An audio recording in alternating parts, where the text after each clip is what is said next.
భార్యాభర్తల బంధం పార్ట్ 29. మానస ఆ టైంలో వచ్చి వెజిటేబుల్ షెడ్లో కూర్చుంది. అర్జున్ కిటికీలో నుంచి మానసను చూశాడు. మానస అక్కడున్న కుర్చీలో కూర్చుని ఏదో ఆలోచిస్తోంది. అర్జున్ మనసంతా బాధగా ఉంది. సుగుణ విషయంలో ఎందుకు మానస ఇలా ప్రవర్తిస్తోంది? నా మాట కూడా పట్టించుకోవడం లేదు ఎందుకు అనుకున్నాడు. ఇంతలో కార్ హారన్ వినిపించి అర్జున్ బయటకు వచ్చాడు. వినయ్ చేతిలోని కవర్లు తీసుకుని లోపలికి వెళ్ళిపోయాడు. వినయ్ వెళ్ళడానికి ముందు వెజిటేబుల్ షెడ్లో ఉన్న మానస కనిపించింది. అక్కా అన్నాడు దగ్గరికి వెళ్ళి. చెప్పు వినయ్ అంది. ఈ టైంలో ఇక్కడ కూర్చొని ఏం చేస్తున్నారు అన్నాడు. చాలా తలనొప్పిగా ఉంది వినయ్. కాస్త గాలిలో ఉంటే ప్రశాంతంగా ఉంటుందని ఇక్కడ కూర్చున్నాను అంది. గాలికి ఇంకా ఎక్కువ అవుతుంది కదా అన్నాడు. వినయ్ ఇదంతా కాదు కానీ భారతి ఆఫీస్కి వస్తుందా అంది. వస్తుందక్కా. సరే రేపు నేను తనతో మాట్లాడాలి అనుకుంటున్నాను. నేను వస్తానని చెప్పు అంది. సరే అక్క అన్నాడు. వినయ్ పల్లిని చూసావా అంది బాధగా. చూశానక్క. పాపం తనని చూడగానే కళ్ళల్లో నీళ్లు తిరిగాయి అనుకో.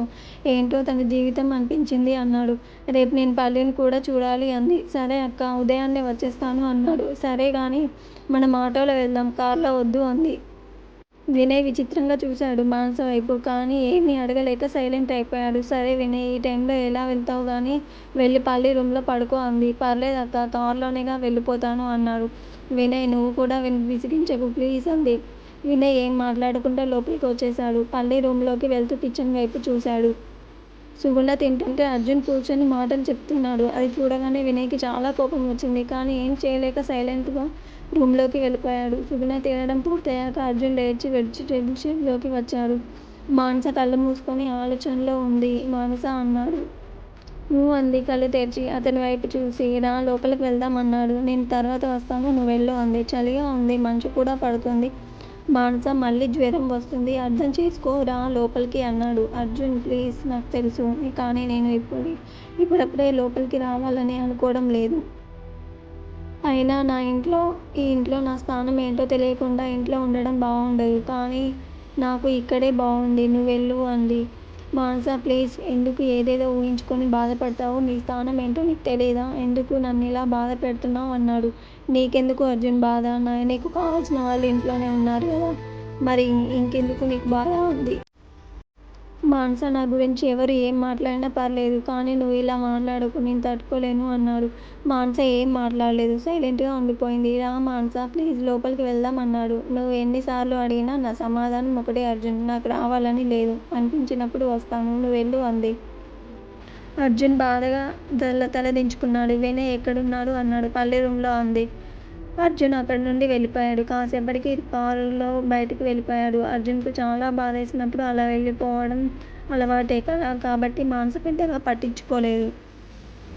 మానస గురించి ఆలోచిస్తుంది. వేరే ఇల్లు చూశాను అని చెప్పినప్పటి నుండి సుగుణ నాతో మాట్లాడడం లేదు. అర్జున్ ముందు తెగ నటిస్తుంది.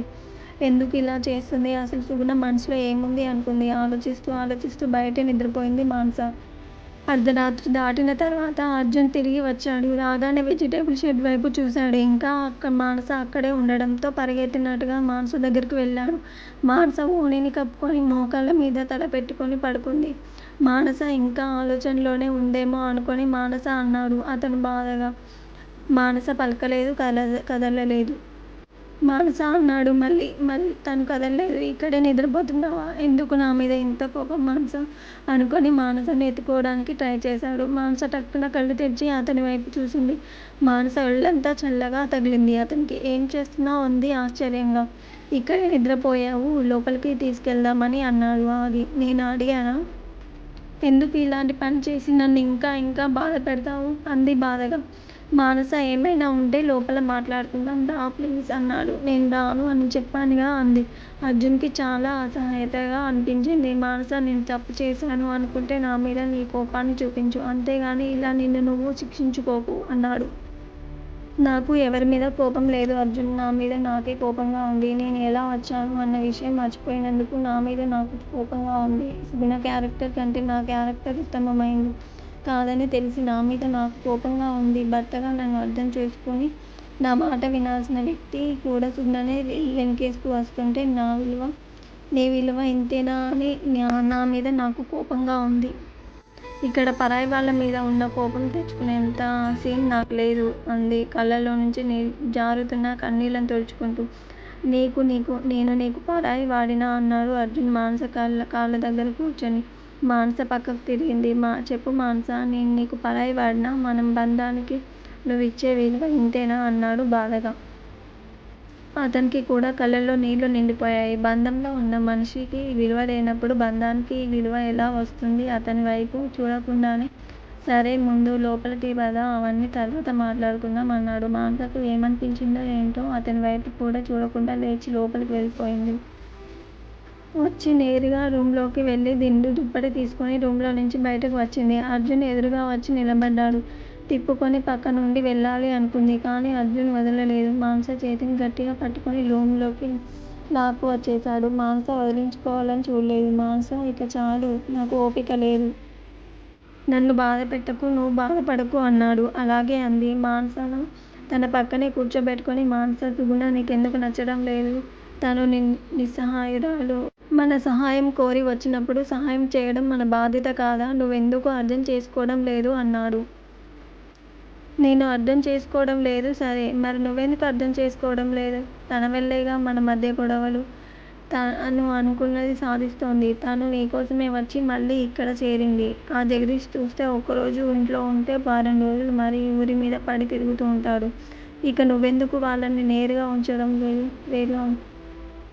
నీ సహాయం కోరితే వాళ్ళకు వేరే చోట ఇల్లు చూపించి సంతోషంగా ఉండమని చెప్పొచ్చు కదా, అంతేగాని ఈ ఇంట్లోనే ఉండాల్సిన అవసరం లేదు. కొంపదీసి నీకు కూడా ఆ సుగుణం మీద ఏమైనా మోజుగా ఉందా? ఆ మాట పూర్తి కాకముందే మానస చెంప చెళ్ళుమంది. మానస చెంపని గట్టిగా పట్టుకొని అతని వైపు కోపంగా చూసింది. కొట్టి నోరు మూయించాలి అనుకోవడం మూర్ఖత్వం. ఇప్పటివరకు ఏదో ఒక మూల ఇలాంటి ఆలోచన ఉంది కానీ నువ్వు కొట్టిన ఈ దెబ్బతో అది నిజమేనేమో అనిపిస్తుంది. లేదంటే ఎందుకు సుగుణను బయటకు పంపడానికి ఒప్పుకోవడం లేదు? మీరు అది కలిసి పబ్బులకు తిరిగిన విషయం మర్చిపోయారా? మీరు మర్చినా నేను మరువను అంది ఏడుస్తూనే. మానస ఏడుపు చూసి అతను చలించిపోయాడు. ఐయామ్ సారీరా అన్నాడు మానస దగ్గరకు తీసుకుని చెంప మీద తడుముతూ. మానస అతని నుండి దూరంగా జరగలేదు. తను దూరంగా జరగాలి అనుకుంటే అతను ఇంకా గట్టిగా పట్టుకుంటాడు. అప్పుడు నేను పెనుగులాడాలి. ఇదంతా అవసరమా? ఇంకాసేపు ఆగితే అతను పడుకుంటాడు. నా పాటికి నేను వెళ్ళిపోవచ్చు అనుకుంది మనసులో. ఇలా మాట్లాడి నన్ను అవమానించకు మానస. నా గురించి అందరికంటే నీకే బాగా తెలుసు. అలాంటిది నువ్వే నన్ను అవమానిస్తున్నావు అన్నాడు. మానస ఏం మాట్లాడలేదు. అతని మాటలు తనకు పట్టనట్టు సైలెంట్ అయిపోయింది. మానస మాట్లాడు, నా మీద నీకు అనుమానంగా ఉందా అన్నాడు. ఇప్పటివరకు లేదు కానీ ఇప్పుడు మొదలైంది. నిజంగా మీ మధ్య అలాంటిది ఏదీ లేకపోతే సుగుణ వాళ్ళను బయటికి పంపేయండి. అప్పుడు నేను అనుకున్నది అబద్ధం అని నన్ను నేను మార్చుకుంటాను. ఇంతకుమించి ఇంకేమీ మాట్లాడకండి. నేనా సుగుణనా? ఆలోచించుకోండి అని పక్కకు తిరిగి పడుకునేసింది. మానస, నువ్వు నన్ను మాటలతో చిత్రవద చేస్తున్నావు. నీకు తెలుసు నాకు సుగుణ అంటే ఎలాంటి ఫీలింగ్ లేదని. కానీ నా మీద కావాలని నింద వేస్తున్నావు. నన్ను దోషిని చేస్తున్నావు. వాళ్ళు ఈ ఇంట్లో ఉండడానికి పర్మిషన్ ఇచ్చినా నేను ఈరోజు వెళ్ళిపోండి అని ఎలా చెప్పగలను అనుకున్నాడు మనసులో. అతనికి నిద్ర పట్టలేదు. ఆ మానసను ఏం చెప్పి ఒప్పించాలి అనుకున్నాడు. అలా ఆలోచనలతో ఎప్పటికి పడుకున్నాడో. ఉదయం మానస లేచినప్పటికీ అతను మంచి నిద్రలో ఉన్నాడు. మానస లేచి ఫ్రెష్ అయి హాల్లోకి వచ్చింది. వినయ్ అంది వచ్చి. అక్కా చెప్పండి అన్నాడు వినయ్ వచ్చి. వెళ్దామా అంది. 10 నిమిషాలక్కా, ఇప్పుడే వస్తాను అని రూంలోకి వెళ్ళి రెడీ అయి వచ్చారు. ఇద్దరూ కలిసి బయటికి వచ్చారు.